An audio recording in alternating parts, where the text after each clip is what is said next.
Hi, everyone. Welcome to Radiator Comics Studio. My name is Neil Brideau. My pronouns are he, him. I run Radiator Comics, which distributes self-published and small press comic books. Thank you so much for joining us for tonight's event, The Future of Comics, with Leila Abdelrazaq, Zach Clemente, Lawrence Lindell, and Carta Monir. Radiator Comics Studio is a series of online programs and print publications designed to support and expand the cartooning community in South Florida and to connect it with the national comics scene. This event is funded by the John S. and James L. Knight Foundation. We are broadcasting tonight from Miccosukee land. The people from whom the land was stolen are still here and still caring for this place. It's also important to acknowledge the history of African-American, Bahamian, Haitian, and other Caribbean people whose labor made South Florida what it is today. We have a lifelong responsibility to be better neighbors to the people and places where we're located and to work to dismantle white supremacy. Expressing one's ideas and feelings through comics and zines can be really powerful, and one of our hopes with programming like tonight's is to make those tools of expression more accessible. So I'm so grateful to have you here with us tonight and thrilled to host 4 members of the small press comics community who I really look up to. Some people join our community and make comics that are beautiful manifestations of their personal stories, their feelings, or subjects that are important to them. And one can spend a lifetime contributing to our ecosystem doing that. But the 4 panelists with us tonight, in addition to being amazing cartoonists, dedicate large portions of their time to support the work of other cartoonists.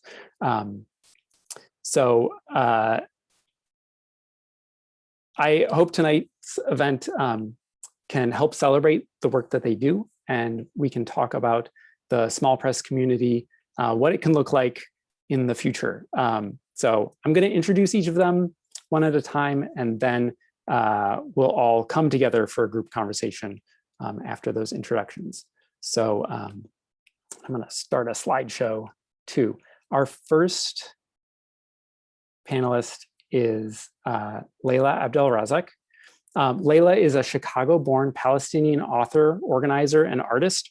Her debut graphic novel, Badawi, was shortlisted for the 2015 Palestine Book Awards and has been translated into 3 languages. Leila's creative work primarily explores issues related to diaspora, refugeehood, history, memory, and borders. She is co-founder of Maamoul Press, a small press and distro working to support women and non-binary BIPOC artists working at the intersection of comics, printmaking, and book arts. Welcome, Leila. Hi, thanks so much for having me here. Yeah. Thanks for being here. Maamoul Press is a community-driven project. You founded it with award-winning designer Aya Krisht, and the artists that you represent are considered like members of the collective. And you've organized accessible comics residencies, and when it came to start publishing books by artists, instead of just like picking from a list of artists that you already knew and enjoyed, you had an open call for artists in the Detroit area. Can you talk about your community-centered ethos and that you have, and how you're executing that through Maamoul Press? Yeah, so I have like I guess I come from sort of like an organizing background. So when I was an undergrad, I became active in Students for Justice in Palestine and was really like engaged both like on the student level and at the city level in organizing. First, like it started with like Palestine advocacy because I'm Palestinian and that was very natural for me. And it grew into supporting other kinds of movements, and eventually I became part of this artist collective called For the People Artist Collective, or FTP for short, in Chicago, that was all about sort of creating art for different movements, especially like police and prison abolition movements in Chicago, and like creating artwork to be used in protests and you know, all sorts of other applications. So like my entry into zine making was sort of through organizing. Like when I started working on the Dowie, it was a webcomic, but I was also like doing Palestine organizing and was thinking about it as a tool to like just tell people more about the Palestinian experience and share that with people, and the impact that could make. Then I started using zine making in my organizing as ways to educate people on different things like the boycott movement against Israel. And so a lot of my work has, like, I guess, was rooted in that place of like being integrated with organizing. And so that's really like informed the way that we approach Maamoul Press as something where we want it to be inclusive. We're thinking about, like, I didn't study art, I studied theater, but I didn't study like visual art, and like my visual art and comics making stuff has all been sort of like self-taught. A lot of other artists I know are also self-taught, and so like thinking about access to arts education and how we can like, you know, we have folks in our community who have formal arts education and those who don't and who are teaching themselves, and so how can we all like come together to share knowledge and share resources is kind of like the thinking behind a lot of it. FTP was also like an artist collective that was rooted in that kind of ethos of like being inclusive for everybody with whether like self-taught or otherwise. And so I think like a lot of the structure of the way that collective was run really like helped inform the approach with Maamoul Press, and just kind of really like valuing and being rooted in community is like the space where we can learn and share and support each other, because, you know, especially for folks who are from like traditionally marginalized communities, whether that's in comics or other situations, we're sort of stronger together when we support each other. And so, you know, I guess that's kind of like the core belief and the background of like why I approach things the way I do. So yeah.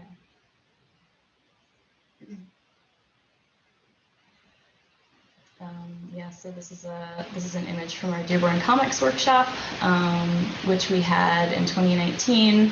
So that was a workshop that was, I had a residency at the Arab American National Museum.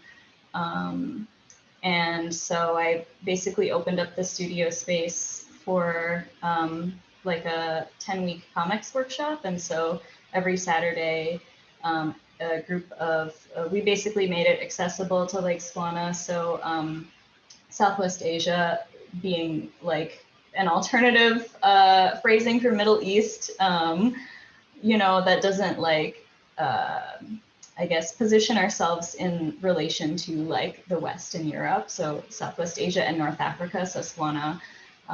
Swana women and non-binary people were invited to like apply for this workshop, and then we would get together on Saturdays, and Aya and myself co-led the workshop for 10 weeks. And so everybody ended up creating comic zines about whatever topic they wanted.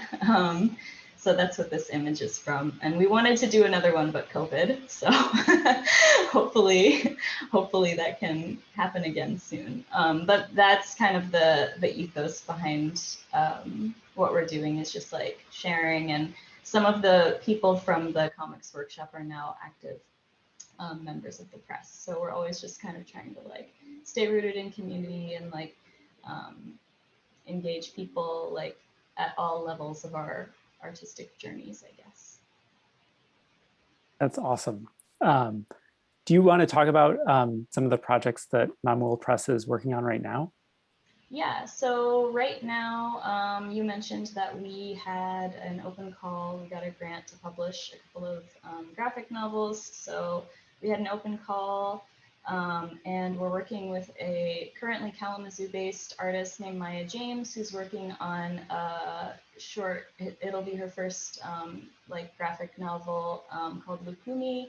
And it's about, it kind of, she calls it like a graphic novel about Black woman for a Black woman by a Black woman. And so she's kind of using images and imagery from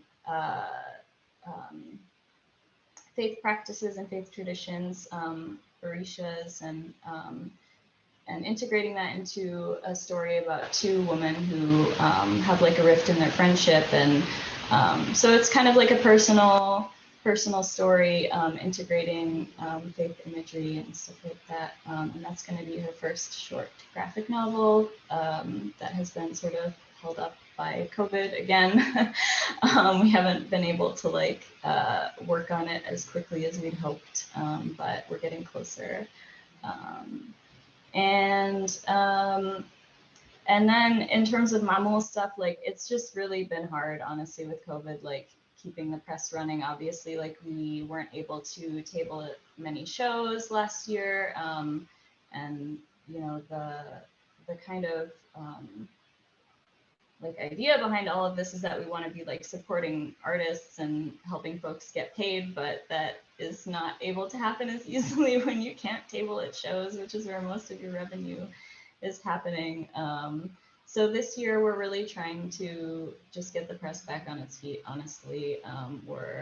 We've sort of like changed the way our membership is set up, and are kind of trying to like offer, we've basically like segmented it between like distro artists and collective artists. And so, you know, folks who are in the distro, nothing about their engagement changes, but folks have the opportunity to opt in to be collective members. And so they get higher percentage of payout for work sold, and also like participate more in like the day-to-day running of the press.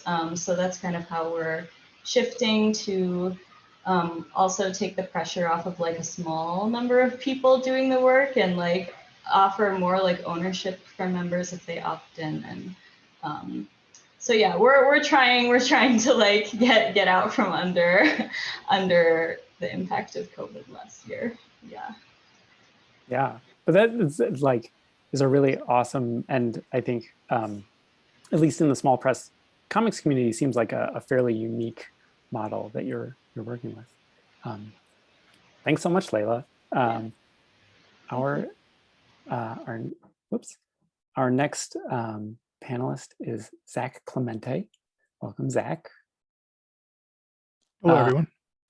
So Zach is a comics festival organizer and novice publisher living in Somerville, Massachusetts. He's worked with the Massachusetts Independent Comics Expo, MICE, since 2014. And this year is launching Bulgilhan Press, a small press comics publisher dedicated to releasing new and experimental comics. So welcome, Zach. You've been working on Bulgilhan Press for years, and it's finally here. Congratulations. Your Kickstarter is fully funded, and it is still running until May 19th. There will be a link at the end of the event. Exactly, 21 more days. And the Kickstarter will fund your first two titles, Threshold by Anka Gladnick and Faster by Jesse Lonergan. What inspired you to start a small press publisher? That's a good question. So I've been doing, I've worn a lot of hats in comics for a long time. I was sort of trying to figure out what I wanted to do in it. First, I tried writing, which I liked, and I was okay at, I think, but it really wasn't the kind of creation I was looking for, the kind of work I was looking for. But I realized I really loved the collaboration angle. I loved the production of it angle. I really enjoyed those things, and I was eager to pursue that. But instead turned to festival organization because I have a long background in high school and college, like organizing events and doing things like that. So I ended up moving near where MICE runs. And I apologize, the Massachusetts Independent Comics Expo is actually quite a mouthful.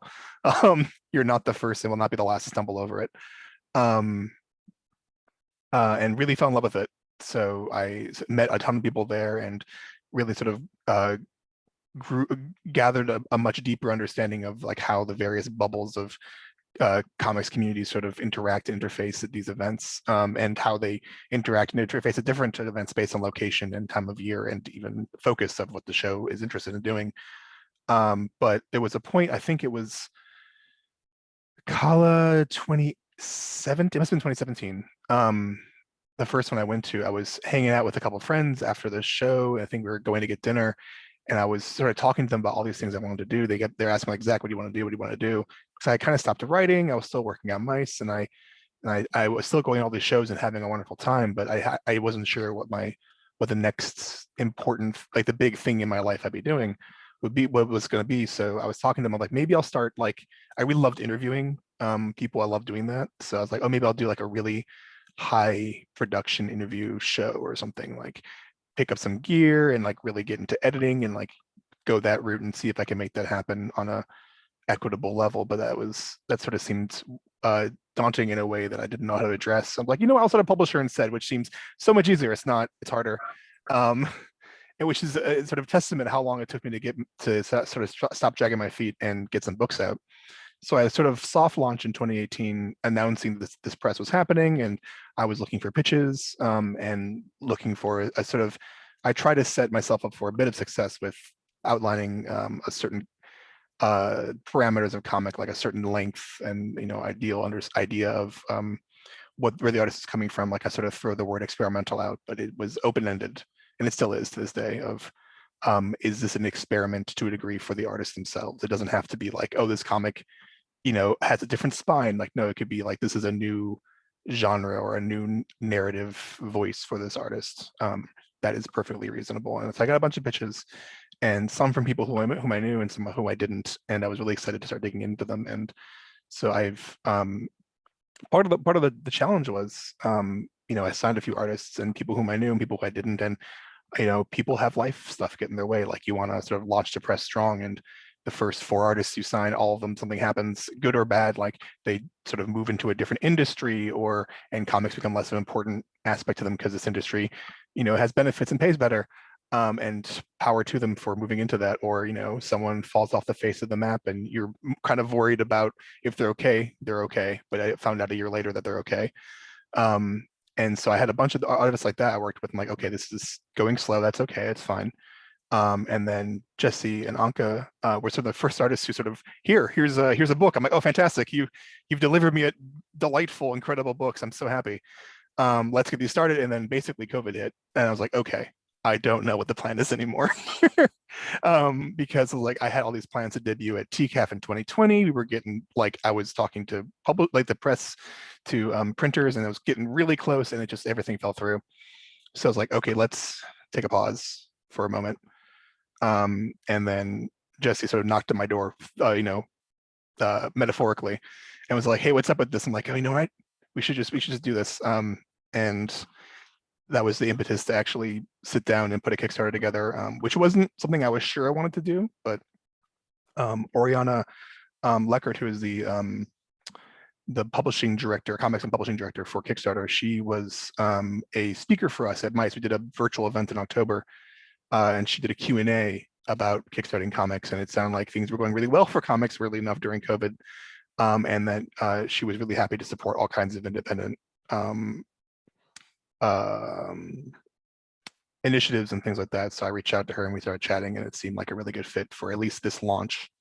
And yeah, the rest is history. It's funded. I'm hoping it continues to do well, but it doesn't frankly need to do much better for the comics to come out and people to get their books, and the press to have a little bit of extra flexibility to just pay the next round of artists and keep moving forward. So I'm excited for it to get entirely out of my control, and then I'll have to figure that part out too. That's awesome. Cool. I wanted to ask you also about MICE, Yeah. Massachusetts Independent Comics Expo. So like all good comics fests have their own personality, and the impression I get from the group of folks who work at MICE is just like, you have the most sincere love of comics and love for like the people who are making comics. So like when like MICE was meeting in person, you always seem to be trying to make the festival as like comfortable and accessible and like an actual like resource for both like artists and audiences. With the virtual fest last year, MICE stood out by like putting your like financial resources into more than tripling the number of recipients that of the MICE mini grant, which is a micro grant, but it like provides funds to self-publishers to get new comics done in a year when like deadlines were completely out the window, right? There was no point in finishing a comic last year. But like Mice stepped in and was like, here's this money to like get you to finish something. And Mice also created these like really beautiful artist showcases, which are like minute-long videos of cartoonists just saying like, here's my comic, this is what it's about, here's how you can get it. And that was it. And then they were like really fun to watch, and really like, I don't, warmed my heart to watch, to see people like talking about their comics when like we're all stuck at home. Can you talk about like Mice's mission and what you as organizers do to continue to develop ways to support the comics community, and like, one, not rest on your laurels, but then also to like not like burn out? Yeah, so I'll ability to touch on the last part first, that this year we are going to rest on our laurels a little bit. The virtual show was actually truly exhausting, but it was really well worth it. But yeah, so I got really lucky. So I volunteered for Mice in 2014, and they asked me to join the planning committee after that. And it's sort of was a perfect storm where I'm a very earnest person and they're a very earnest show. So it kind of felt like a match made in heaven. But the people who sort of co-founded it, Shelley Paroline and Dan Mazer, Boston comics natives, Boston natives, you know, they've always wanted Boston Air to have a their own zine fest, and they started one and sort of realized pretty quickly that the people who really wanted to come to it and the people who really wanted to table at it were skewed more cartoonist for the people who wanted a table, and the people who wanted to come were families. It's like, okay, we need to sort of rethink the way in which Mice is going to be accessible for the groups that are really, really hungry for it in our area. And the family part can persist to this day, where it is kind of a cavalcade of children during the show in the best possible way. It's a lot of fun. And you know, it's one of those things you have to be really careful where you're walking, just to make sure you're not gonna run into a human child. But yeah, Mice's mission is definitely to be a platform for comics creators. Like, you know, one of the big things that we really try to do is to try to make the show fun and comfortable and ideally easy for our exhibitors. So like a big thing is we try not to end too late. We don't try to start too early.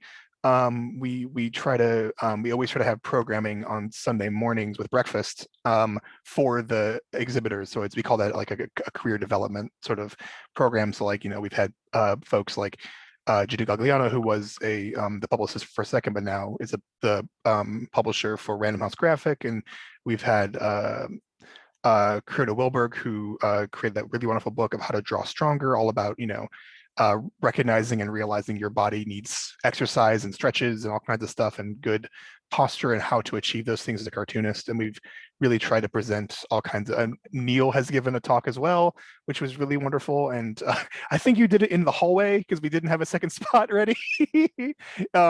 It's in a university area. It's kind of a weird space. This is kind of the most presentable part of the space we can provide as an image. And you know, we try to do all stuff like that. We have we feed our exhibitors. We like bring around little those like wheels of cheese and like Nature Valley bars and little cutie tangerines and stuff. Like, we want people to feel good behind the table and not sort of burn out. And you know, we try really hard to make sure folks are having a selling well, ideally, and having a good time. So when the virtual show came around, we really made it a priority to we realized, okay, we know our scope has to be smaller for who we promote, because we just have a limited audience, we have a limited amount of time. We don't want to overload our audience with here are thousands of cartoonists. We need to really dial in. It's okay, let's take the mini grants, which originally was we give out 10 grants to people who are already exhibiting to help them with printing fees. So we have a much more limited scope of people that normally get can apply for a mini grant. Okay, let's get rid of that because we're not running a show like that. Anyone can apply from anywhere in the world. We're going to up it. We found a sponsor to match us. Cost, so it wouldn't be too expensive, but we still wanted to really up both the amount and the number of people we gave them to. And we were able to, and then we're okay, we have this group of people who applied, and we sort of gave grants. So that was a really hard process, by the way. paring down a exhibitor list is hard enough, but paring down a mini grant list when you don't have the exhibitor list to sort of pare it down for you the first time is really challenging. So out of those 32 or so, I think we ended up going with, we created that creator showcase, which I did all of, everyone filmed it and I sort of stitched it together. But then we also reached out to a bunch of people who we really liked their work, but we just didn't have room for them in the mini grants, or even local cartoonists we knew were having a book coming out but didn't apply for whatever reason. People we knew within our networks and stuff, like, you reached out like, hey, we'd love to promote your book. Do you want to send us a 30 to 60-second little clip about it and we can put it in?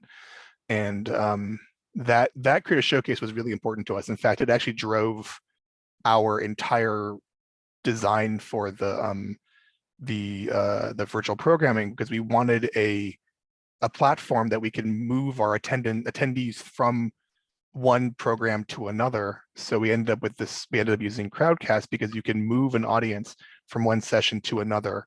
So we could do a panel and then sort of, without them really realizing, move them into the hour-long creator showcase and then move them into the next panel for the day. So we could sort of try to get eyes on that as best as possible, because we want people to make money. And that was the best way we felt we can get folks to be spotlit and make some money off of during a year that had no shows. So it drove a lot of our decisions in ways that are both small and large. That's a long-winded answer to your question. No, that was great. I got very far away from it. No, that was fantastic. And I also love that, like, that it was this showcasing of the individual artists that really, like you said, like, shaped the rest of the festival. That's fantastic. There were long, strained conversations with Shelley about, like, what is possible? Like, I don't know. What are we doing? I don't know. But we got there, and it was a lot of fun, even if extremely tiring. Nice. So our next panelist is Lawrence Lindell. Welcome, Lawrence. Lawrence is a cartoonist, zinester, musician, and educator from California.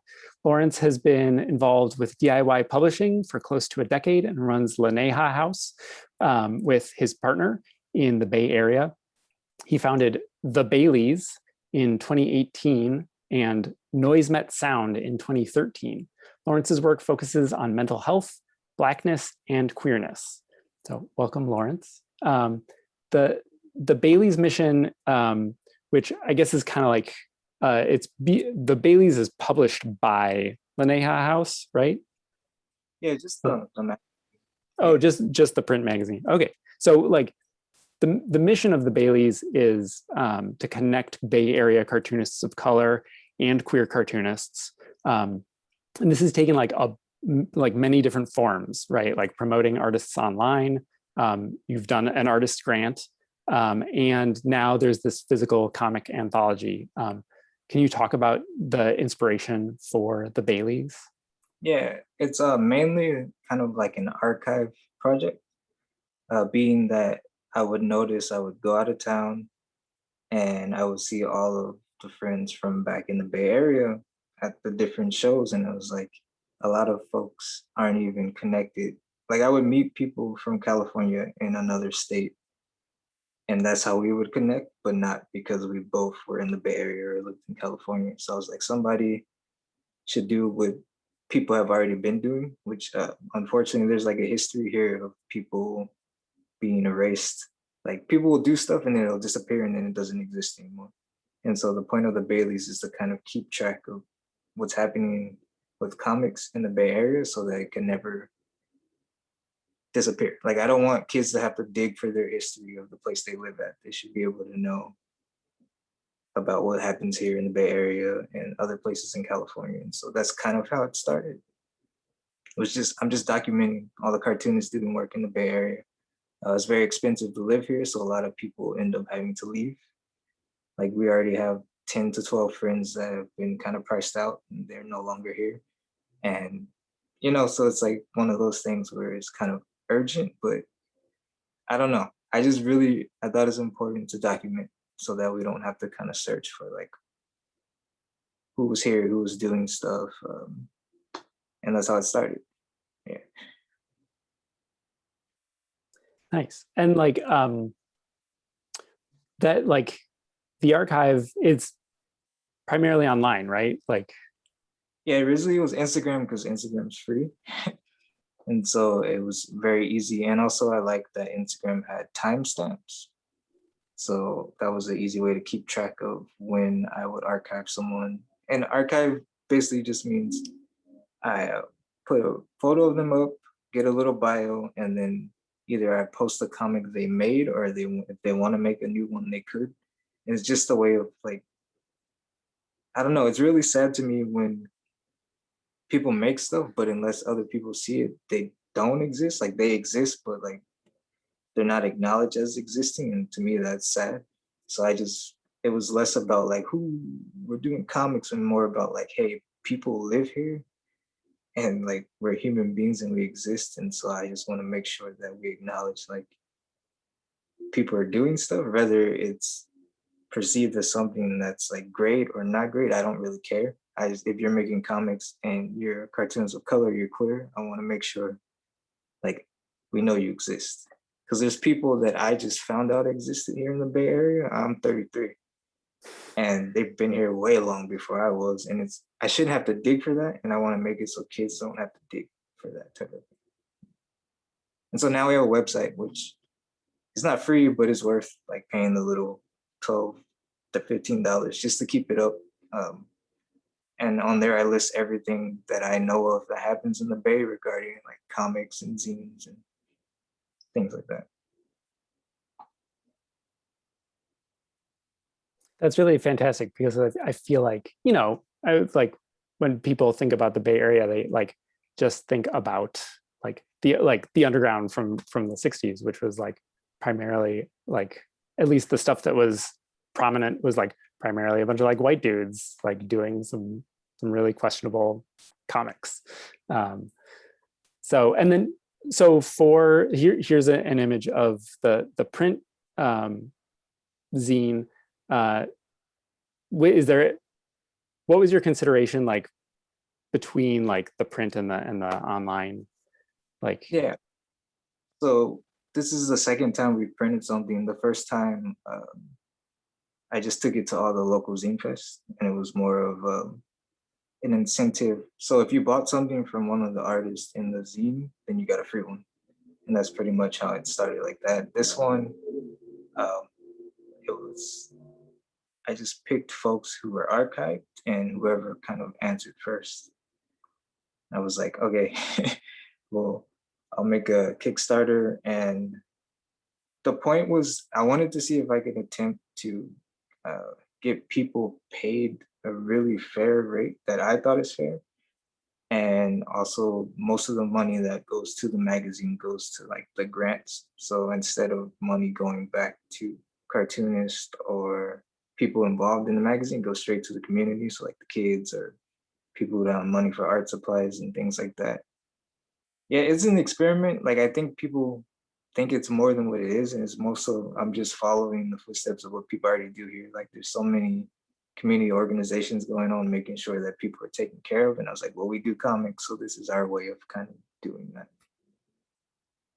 So, and having worked on it for a few years now, like what do you hope to do in the future with it? Both like stuff that you've already been working on, like, like enhancing that stuff, and then like anything new, any like pipe dreams that you have? Not really. Mostly I'm trying to get as many people documented as I can. Like that's the main focus. The grants we give out regardless, like I don't want to announce those because we try to keep it out of like, we get money for grants and then we take that money and then we distribute it to people in the Bay. Like it's not important that people outside of the Bay know about the grants because it's a very community thing. So I'm more so focused on they get the money and they do what they want with it, opposed to people knowing that type of thing. But just, yeah, kind of making sure that people don't have to be forgotten or like not acknowledged or recognized. Like that's my main goal, is really getting people documented. That's amazing. Thank you so much for doing that. Our final panelist tonight is Carta Monir. And welcome, Carta. Hello. Carta is a porn star, zinester, and publisher living in Ann Arbor, Michigan. She runs Diskette Press, and claims that she buys too many books. That's what her bio says. Diskette Press is Diskette Press is like a micro press that publishes some really fantastic work by emerging artists with a focus on queer and trans creators. Can you talk about how you started Diskette Press and how it's grown into a team of like five? Right, there are like 5 people who work on it now. Yeah, we have like a rotating cast of people. I feel like I've given this answer a lot, so apologies if you've heard me say this verbatim before, but we really fell into it by mistake. There was a print shop in Chelsea, Michigan that I would go to get my comics printed, run by these sweet older women. And at some point I asked them if they did risograph printing, and they kind of gestured at a riso that was unplugged and gathering dust. And they said, oh, we'd have to set it up. We haven't used it in years. And then over a year later, they called my phone number, which they had on file, I guess, and asked if I wanted to buy it. And they offered me an absurdly low price. They just wanted it gone. So then I had a riso. And at that point, I was like, well, I'm able to print my own comics, so I might as well print my friends' comics. And from there, it's like a very small step to like, and I might as well print other comics too. So yeah, I didn't intend to get into it. It is a losing proposition financially, but I really like it. I do enjoy it a lot. Cool. I also wanted to ask you about a podcast that you used to host called We Should Be Friends.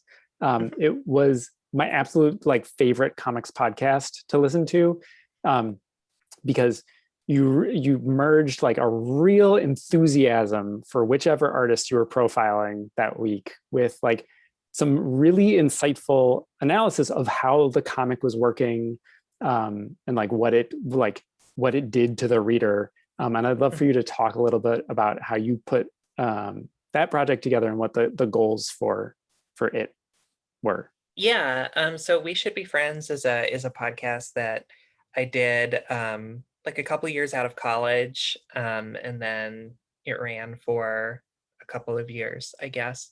And I started it before I came out, and also before anyone else on the podcast came out. And then by the end of the podcast, literally all of the hosts had come out as trans. So, one of those situations that we're all familiar with, I'm sure. The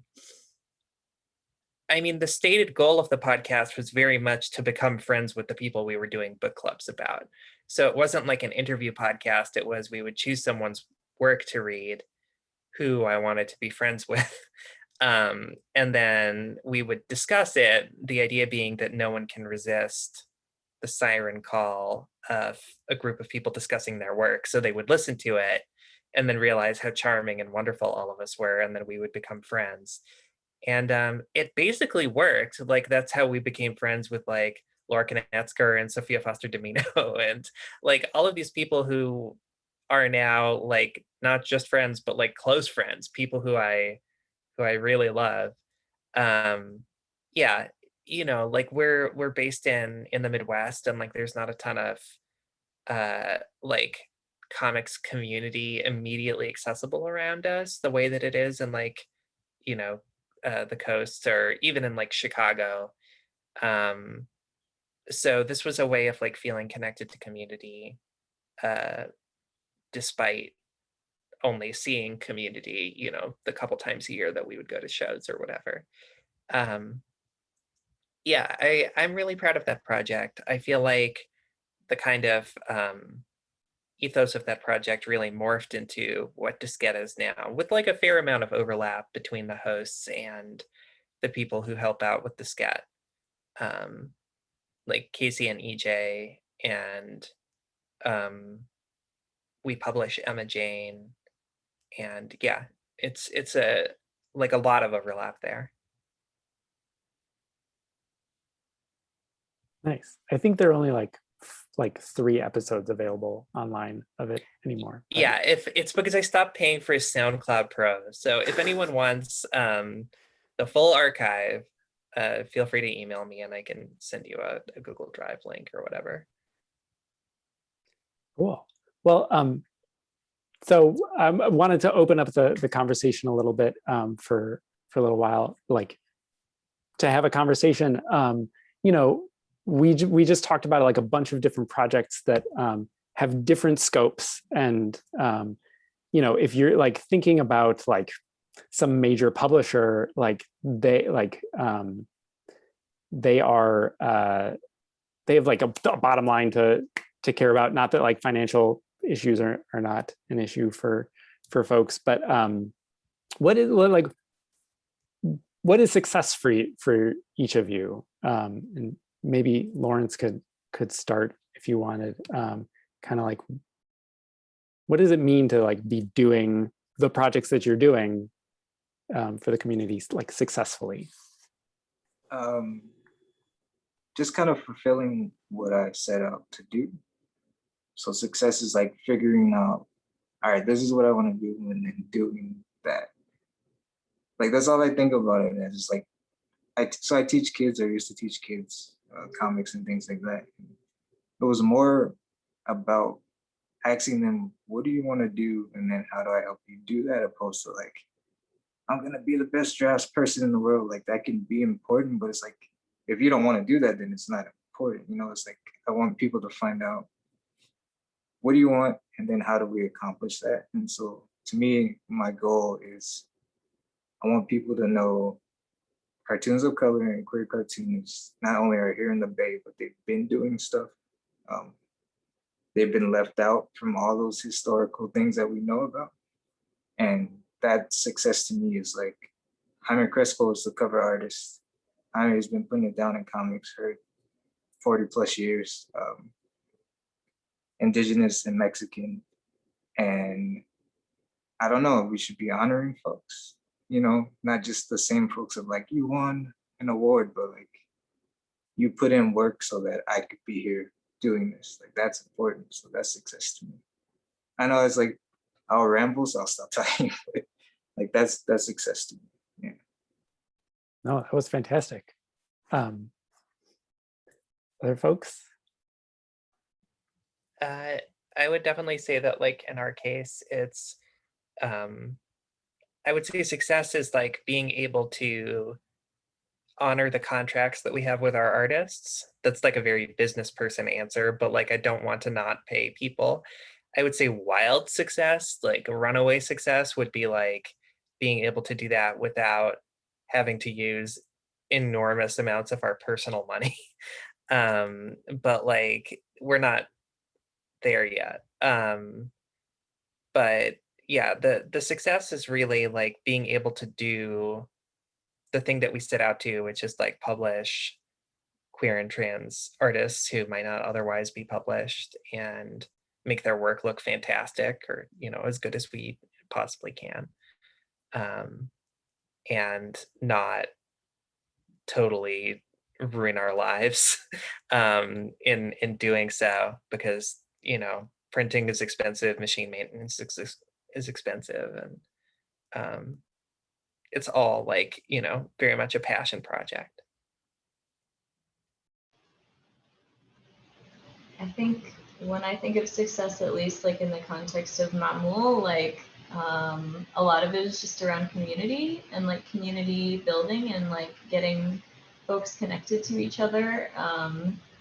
Like just since we've started restructuring, two artists who live in New York who didn't previously know each other, like joined the call together from a Riso studio that one of them works at, and they were like showing us the stuff they had printed.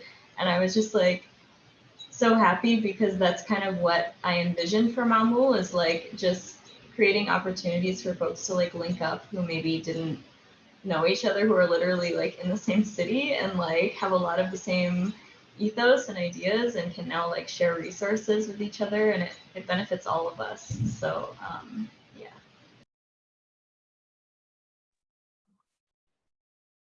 Carl, do you want to answer the question first? Then I can dive in. I can also answer from Neil. Yeah, I can, as long as that's like, if we only have like 10 minutes or whatever, I don't want to eat up everyone's time. Oh, so actually, why don't we stick with the question about success and then Okay, Yeah. sorry. Zach, if you Yeah, wanted so to. it's definitely twofold, because the one side where what's the success of Mice, and the other one is what's the success of Bulgilhan Press. For Bulgilhan, I'd say success is very similar to Diskette in the sense where I have obviously invested personal money to get it started, and I have no problem doing that for the time being. And is making sure, I guess, that the graph of success is, can I keep my personal expenses low enough while continuing to grow the press? Like, am I able to pay each, each new artist more and more, a little bit more each time, to make it more and more worth their while to produce an excellent book with me?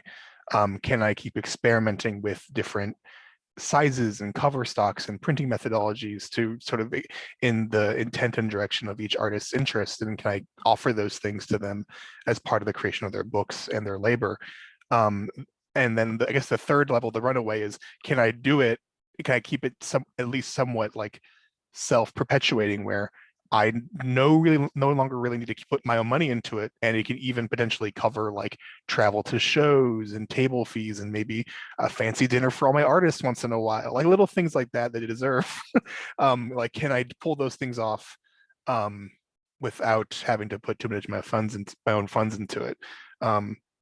I don't know the answer to that, but I definitely see that as a form of success. With Mice, it's very different, because it's a more static thing, and I think we're kind of at a weird moment where the traditional version of Mice has sort of hit its peak for now. Our venue is entirely full, and the way in which our books are balanced, which is really, frankly, quite lucky, with the venue we use and the partner we've had for our venue. We really get to focus a lot more on getting artists funds and not charging too much for tables, and really trying to make it as inexpensive as possible to get to, even if staying in Cambridge isn't the cheapest in the world, and there is an event that happens every year on the same weekend and we can't avoid them. I think success for Mice is figuring out what our next like function is, as well as the show. Like, do we continue virtual programming? Do we keep expanding the mini grants? Like, what is our next foundational aspect that people will come to know Mice for, that is another supportive factor to not just the greater Boston comics community, but beyond, because we've proven that that's something we're interested in with our virtual programming. Like, we pulled from all over the world because we could. It was all virtual over Zoom, so that's an option. Now, how do we follow up with that? And answering that question for me is very much the first step towards figuring out what success for Mice is. Mice 2.0. Well, so we do have a question in the chat, and I guess, if anybody else does have questions, we can open things up to questions. I have like way too many questions, so we won't run out. But if people do have questions, please feel free to put it in the chat. Allison writes, specifically asking Carta, what would it take to make Diskette Press financially more stable? Just a matter of selling more, patronage, grants, or is it just a little bit of everything? It's a great question. I mean, I guess the simplest answer is just like any avenue for more money is what I'm interested in. I would love grants. Grants are difficult, partly because we print pornography, along with not pornography, but like we do print pornography. And so it is more difficult for me to get grants, and like even find grants that I would be eligible for, because a lot of the time there is like some kind of content that they're looking, to match, or some kind of theme, or there's like an element of like surrendering creative control, which I'm not willing to do for myself or for my artists. Diskette has operated, with personal funds, and then also extremely generous gifts on the part of like several members of the community, including Annie Koyama. And I think like that way of moving forward is fine for the time being. I have a job now that pays better than any job I've ever had, and I'm happy to pour that additional money into Diskette. Like, that's all, for me, that is like a grant. But yeah, it mostly is just an issue of like finding more avenues for money and things, because like the way that our royalties are structured, we give basically everything we can to the artists and break even on our end, but like don't make a big profit. So like the things that Diskette sells that actually make profits are like t-shirts, which is great, but like we're also not a t-shirt business. So like, you know, I don't want to bias it too far in that direction either. Does anybody else want to talk about that, like answer that question for their projects about like funding? You can say no. That's totally fine. We have another question in the chat. So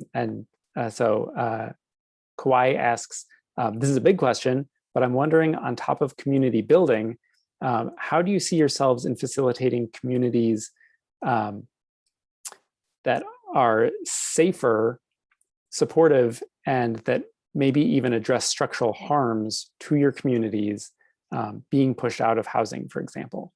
It's a great question.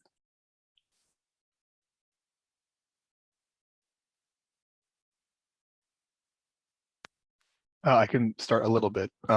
So the housing one isn't one that we've necessarily addressed, but MICE has always tried, especially with local cartoonists who we are, well aware of, and we try to be very open, have an open door when people, reach out and say like, hey, I'm having something going on in my life. Like often it comes around like, hey, I'd love to table or exhibit or, produce a book, but these are the things happening right now that are really forcing my hand, and we try to work with them. Like there are multiple cartoonists who come from a variety of backgrounds who we will often reserve free tables for, or we'll sort of have a volunteer run a table of their comics and make sure the funds get back to them. We try really hard to promote their work, and we'll happily use whatever platform we have at the moment, like social media, to promote any kind of sales or having donations, or just looks for support. One of the things we've done in the past is we had a couple of members of the community who we received notices about, like making people uncomfortable, like, okay, we need to not only address that in the show, but address how we handle that in general. So it's now annual practice from MICE to make sure all of our volunteers and staff go through it's been over a year since I've taken, because we haven't had a MICE, what's it called?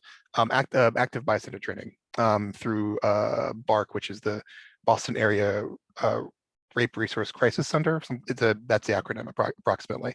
And they've been a really wonderful partner, and we've promoted their stuff and even connected them with cartoonists here and there when they wanted to produce a pamphlet. So we try to find places where comics and people fit, and when there are frictions and breakages in the system, we try to bridge what we can.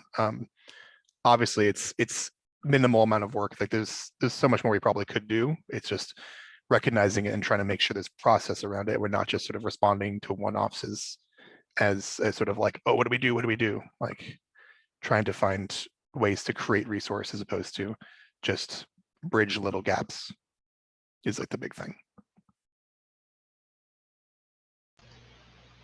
Yeah, I think that was a really great point about like thinking about creating resources, or like thinking proactively about like what gaps do we have, or like just talking to each other about like what do we need in this moment, and then trying to like find ways that even if we have a limited capacity as like an underfunded press, that we can like try and use our existing networks with each other to like work those connections and work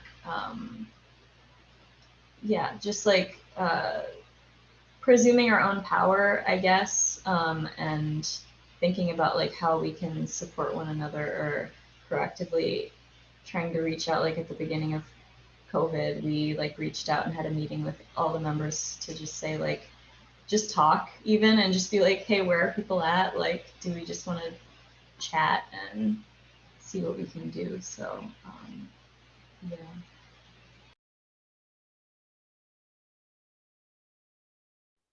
Yeah, it's different here because I archive the cartoonists, but we're cartoonists second. So like the community stuff has always been first. So most of the cartoonists here, they're already doing that work because it's so hard for it to live in the Bay Area. So I look towards communities I know are already kind of have that footing in the organization, and then work with them opposed to like, hey, the Bayleys is, I don't care about the Bayleys, I care about the folks here in the Bay. Like I could care less about comics. Not like that. Like I make comics, I know we love it, but for me, it's people first. And so it's like there are real people on the ground doing real stuff, and I don't need to attach like the Bayleys to that, if that makes sense. It's like, I think people are in a better position if you do have a press or a show that you could do that, whereas me, I'm just archiving the community anyway. So it's like stuff we would already be talking about and doing.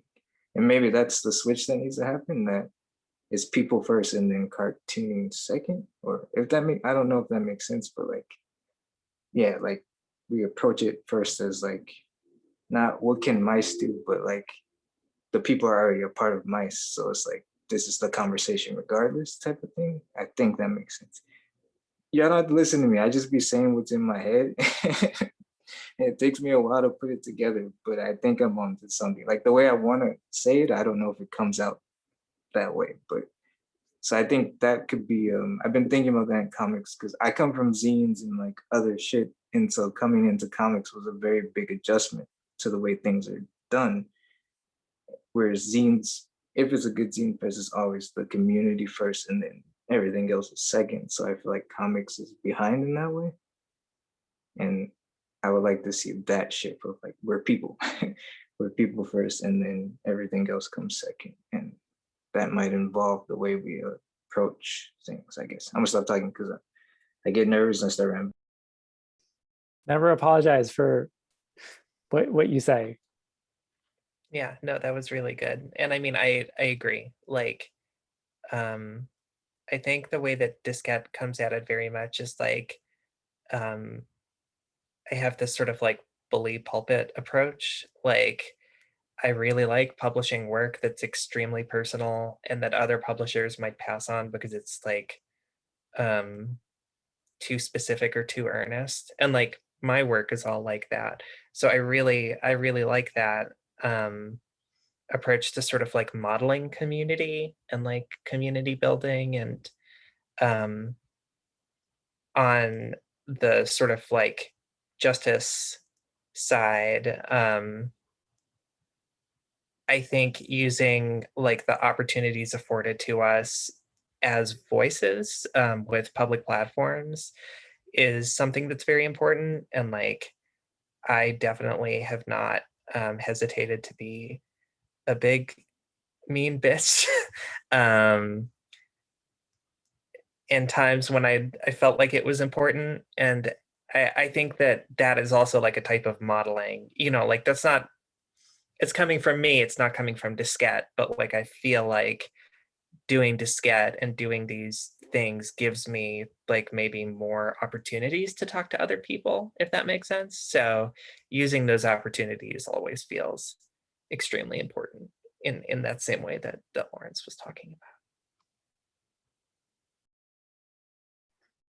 Cool. We have a question from Andrew. Hi, everybody. Hi, Neil. Another good program, Neil. Thank you. I was just thinking, Neil had asked a few minutes ago, and his sort of word of the day was success and how you thought of success. And I was thinking that I was really curious, and always really curious. You know, comics artists tend to work very kind of like isolated for a while, doing your thing, but you've all done such great and are doing such great things to build communities and expand outwards. And I think for young artists and people getting started, the question I wanted to ask about or hear about from maybe you is the word confidence, and sort of the where is the bridge? Is there, I guess I'm just curious about your stories.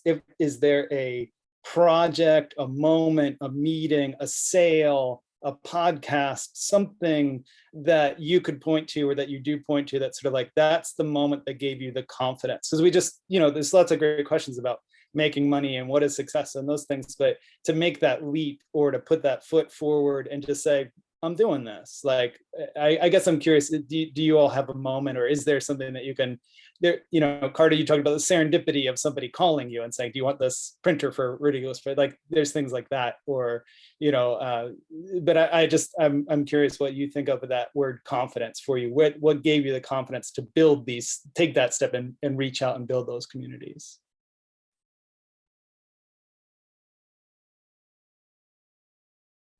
Who feels confident in answering that question first? I can jump in and give a quick answer, which is, I think a lot of my moves in this direction often just come from anger, and the anger of not seeing good work that I like. And I used to come at it from a very critical background of like, I will attack everything bad in the world, but like, it turns out there are more bad things than you can attack as an individual.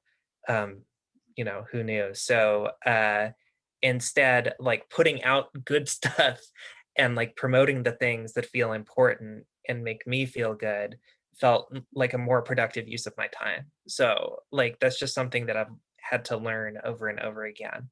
And I think is very much the source of like my confidence. Like, if I don't do it, I don't know who else will right now, you know? So like, I am going to, because I'm in a position to.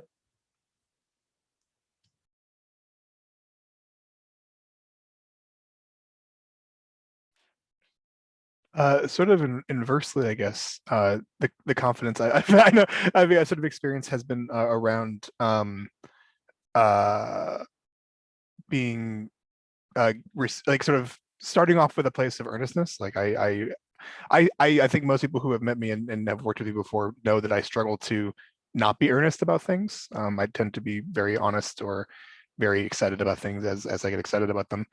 And that has sort of shown people my passion and my interest for these things. So the two moments I can point to are the moments where I was sort of given a moment of trust from somebody else, where for mice, it was sort of Shelley gave me shooting me an email after mice, like, hey, you really seem to have a great time doing this. Is this something you want to spend more time doing? And the answer was unequivocally yes.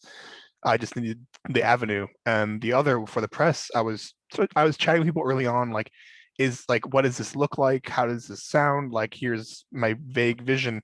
And Carter named her earlier, but Annie Koyama was like, Zach, you should do it. I'm like, okay, well, I've heard it from Annie Koyama. I have to do it now. And that might have been kind of an excuse of confidence, where it's like, well, I have, like, she told me I got to do it. But it's kind of true. Like, hearing it from Annie was a huge deal for me internally. Even though we sort of known each other for years, having her sort of say, like, confidently, like, Zach, this is something I think you can do. I'm like, okay, that kind of changes everything in my brain. Like, okay, this is a moment of feeling it, and I've tried to archive that feeling so I can always run back to it and grasp it for energy as I need it.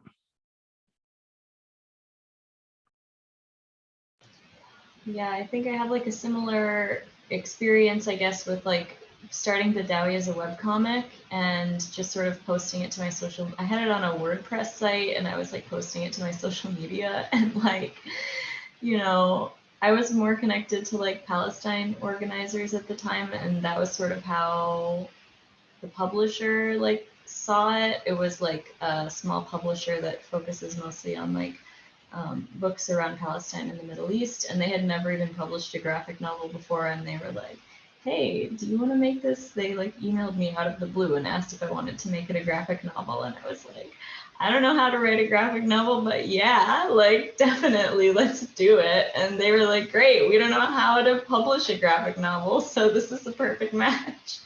And like, just the fact that like, you know, someone took a chance on my work and like believed in me enough to do it has really like stuck with me, and also like informed, I guess, like the way I approach things now. It's like, if someone holds open the door for you, you want to hold open the door for other people, and like, you know, I don't know.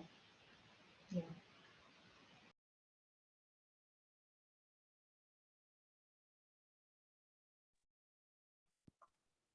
Yeah, same. The blueprint was already laid out for me, especially as a Black cartoonist.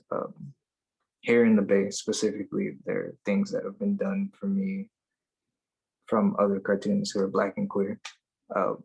So I'm just trying to continue what they already laid out. Like there's a blueprint they laid out that's been swept aside, but I just want to kind of reveal like, oh, no, you don't need permission from the folks that are telling you need permission. Your people already put it down for you. Here you go. So that's all the confidence I need. Like I said, we're people first. So we deal with so much, even everyone on this panel, like I follow all your work. I met some of you, I know some of you. I'm amazed that you're still making stuff.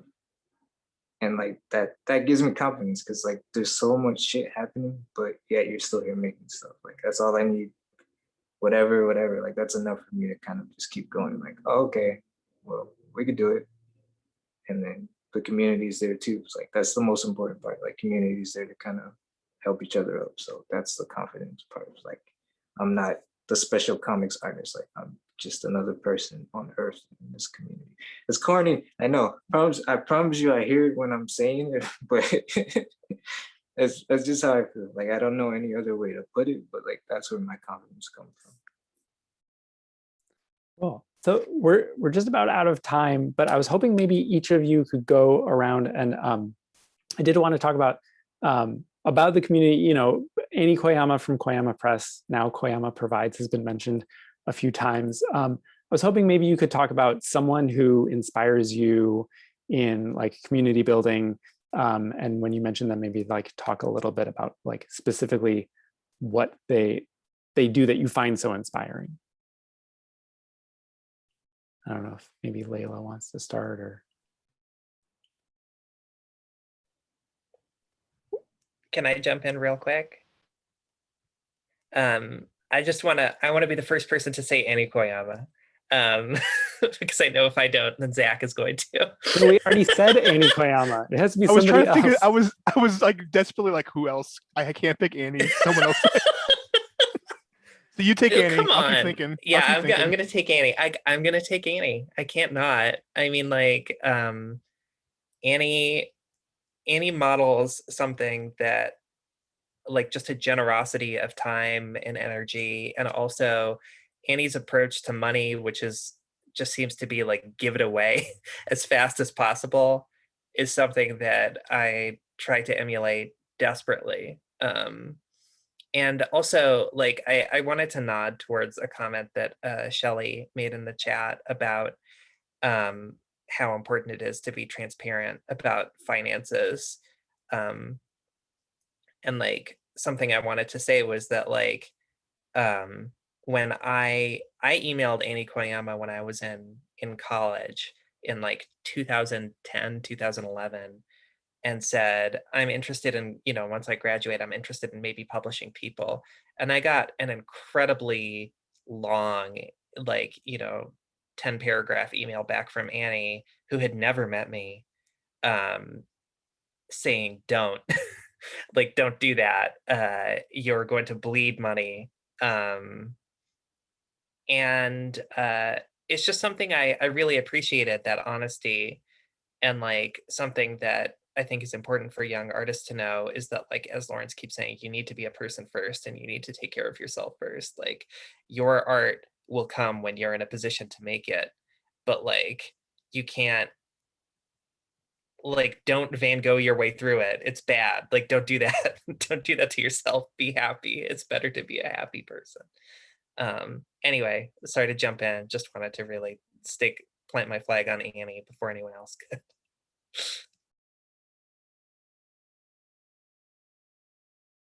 Well, who else I has mean, to go? it's really hard to say any one person. I feel like so many of the people I'm inspired by are honestly like just friends. You know, people that always have their door open for folks to come over, always have, you know, a meal ready to share with people. I have a good friend who has a project called Habibi House in Detroit, and Habibi is like my love, and it's literally just their apartment, but they've, you know, made the backyard into a community garden, and like, you know, are always having like have a residency that they run out of the other bedroom, and are always just having people over for, you know, hosting an art exhibit in their living room. And, you know, like this kind of thing is just, I don't know, it's just the people around me. Yeah.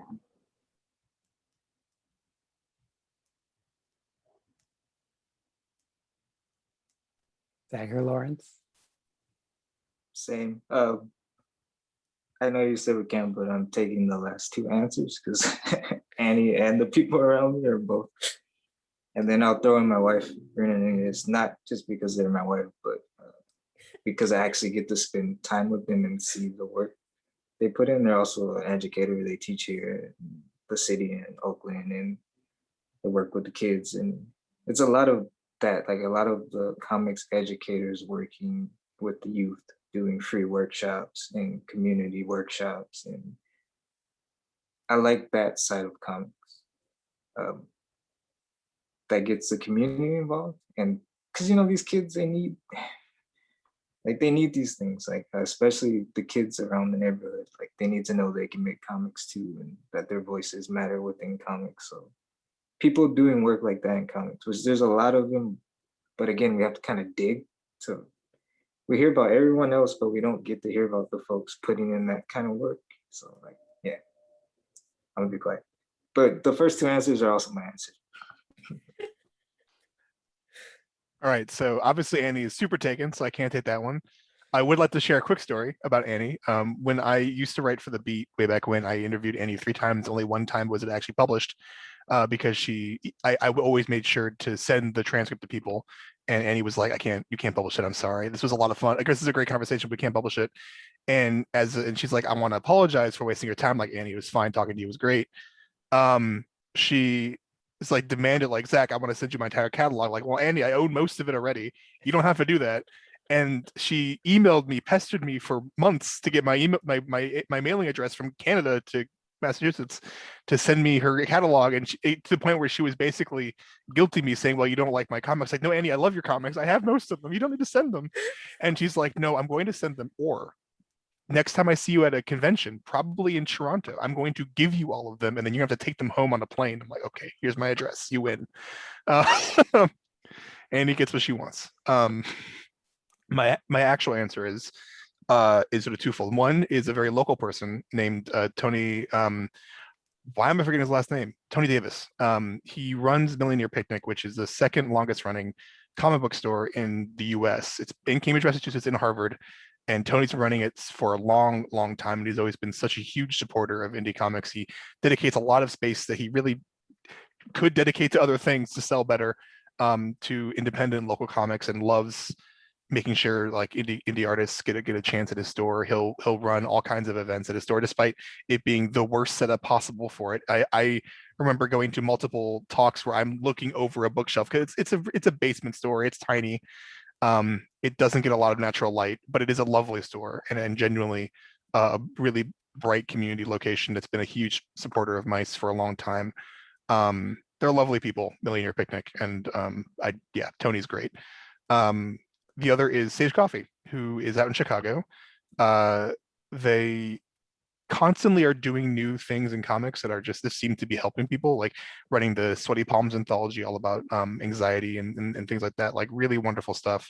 And then recently joining the planning committee for Cake, which is a sort of sister show arguably to Mice. And I know their priorities and voice will echo through the way Cake will run in the future, and it's going to be delightful to see. So I'm really happy to see them constantly do more and more within the capacity of what they're able to do with everything. So big love to Sage.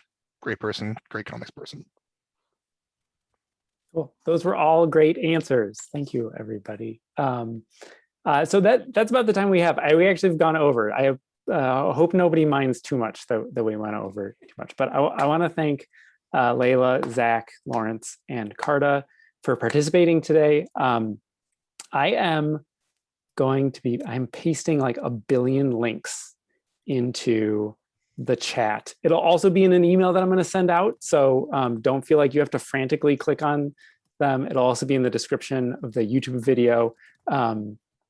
But I did want to share just a few things that are coming up real quick.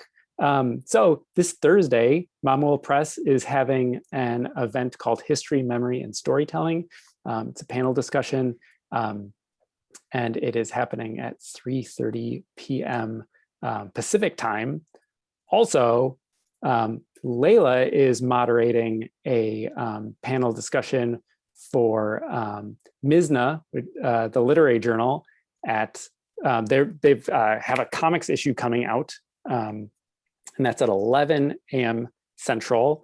Those are both happening on Thursday, and that's in the chat links. And then for Radiator Comics Studio, every Friday we host Open Studio, which is just a time for you to work on your comics, to concentrate on it. It's quiet work time in the telepresence of others, and it's a lot of fun. And then we also have copies of Sun and Sand Comic Anthology, which is a free comic anthology that Radiator Comics co-published with Black Jose Press. It features 10 wonderful comics about South Florida. And if you go to sunsandcomics.wordpress.com, you can read them for free online. You can download a PDF, or you can request a physical copy. And if you cover the shipping and handling, we will mail it to you. So information for that can be found at radiatorcomics.com/studio. Thanks, everybody. This was really fantastic. Thanks again to Leila Abdel-Razaq, Zach Clemente, Lawrence Lindell, Carta Monir, and everybody for joining in today. Thanks, everybody. Bye. Bye-bye.